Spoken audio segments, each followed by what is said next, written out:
மதுரையில் விடுதலை வீரர் வீரபாண்டிய கட்டபொம்மனின் 266வது பிறந்த நாளை முன்னிட்டு அவரது திருவுருவ சிலைக்கு முக்குலத்தோர் தலைவர்கள் மரியாதை செலுத்தினர்.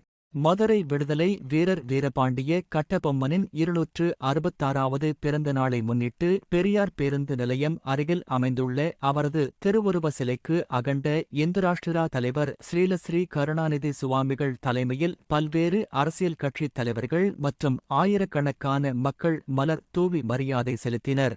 இந்நிகழ்வில் முக்குலத்தோர் வாழ்வுரிமை கட்சி ஒருங்கிணைப்பாளர் பூவை ஜெயக்குமார் தேவர், வேளர் மக்கள் கட்சியின் நிறுவனர் பாலசுப்பிரமணியம், அனைத்து கள்ளர் கூட்டமைப்பு தலைவர் தியாகராஜன், மனிதநேய ஃபார்வர்ட் பிளா கட்சி தலைவர் வழக்கறிஞர் அஜித்குமார், வேளர் மக்கள் கட்சியின் பொறுப்பாளர் குமார் உள்ளிட்ட 100க்கும் மேற்பட்டோர் திரளாக பங்கேற்றனர்.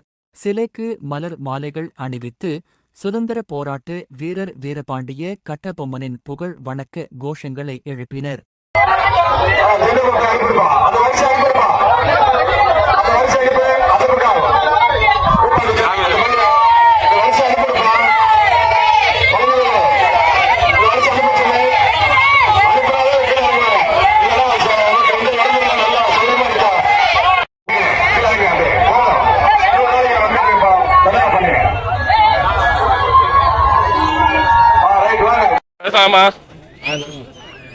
நீங்க ஐயா வீரபாண்டிய கட்டபொம்மன் ஐயாவுக்கு 27வது பிறந்த நாள் விழாவுக்கு வந்தோம்.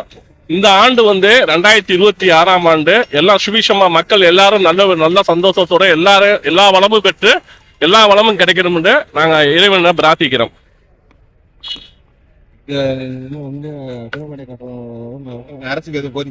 அரசுக்கு ஒரு கோரிக்கை தான், எல்லா மக்கள் எல்லாம் சுபிஷமா இருக்கணும், அதுதான் நாங்க வேண்டுறோம். 2026 எல்லா வளமும் எல்லா மக்களுக்கு எல்லாம் கிடைக்கணும்ன்றதை நாங்க வேண்டிக்கிறோம். சமத்துவமா எல்லாரும் மக்களும் நல்லபடியா இருக்கணும்ன்றதை நாங்க வேண்டிக்கிறோம். நல்லது. வேறு நிகழ்வுகளை உடன் செய்திகள் அறிய R News தமிழ் யூடியூப் சேனலை சப்ஸ்கிரைப் செய்யவும், லைக் மற்றும் கமெண்ட் ஷேர் செய்யவும்.